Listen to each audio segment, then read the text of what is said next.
दरम्यान आमदार संजय गायकवाड हे त्यांच्या वादग्रस्त विधानांसाठी ओळखले जातात। पाहुयात त्यांची वादग्रस्त विधानं।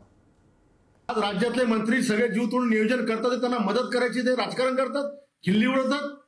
कशा प्रकारे सरकार फेल होईल हे पाहतात, पण तुमच्या सरकार फेल होण्यामध्ये लाखो लोक मरतील त्याचं काय?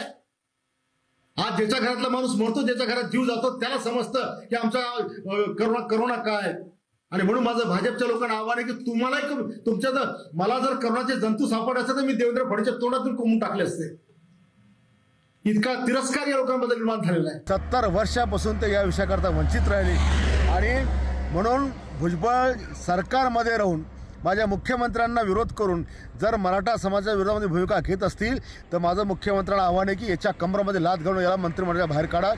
एका राज्याची या मंत्र्याची भूमिका कुठल्या एका धर्माच्या विरोधात समाजाच्या विरोधात असू शकत नाही, तो त्या मंत्रिपदावर राहायच्या लायकीचं नाही। म्हणून ताबडतोबीने भुजबळला घरचा रस्ता दाखवा।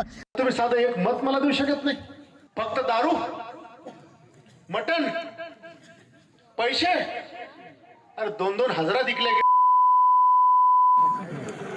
2-2 हजारात, 5 हजारात, याच्यापेक्षा अरे एकीकडे हा आमदार आपल्या लेकीबाईचं कल्याण करायला निघाला, या मतदारसंघाचं कल्याण करायला निघाला, मला काहीच स्वार्थ त्याच्यामध्ये नाही। आरक्षण संपवण्याची भाषा करून आले म्हणजे 100% त्यांना मागासवर्गीयांचं, आदिवासींचं, ओबीसींचं सगळ्यांचं आरक्षण त्या ठिकाणी संपवायचंय। या राहुल गांधींनी हे जे शब्द बोलला की आम्हाला आरक्षण संपवायचंय, माझं आव्हान आहे की या राहुल गांधीची जो जीभ छाटेल त्याला 11 लाखाचं बक्षीस मी माझ्या वतीने त्या ठिकाणी देईल। तुम्हाला जगामध्ये टिकायचं असेल तर सगळ्या भाषा अवगत आल्या पाहिजे। मग छत्रपती संभाजी महाराजांनी 16 भाषा शिकले, मग ते मूर्ख होते? छत्रपती शिवाजी महाराज बहुभाषिक होते, ताराराणी, येसुबाई, जिजाऊ मासाहेब या सगळ्यांनी अनेक भाषा शिकल्या हिंदी भाषासह, मग ते लोक काय मूर्ख होते का?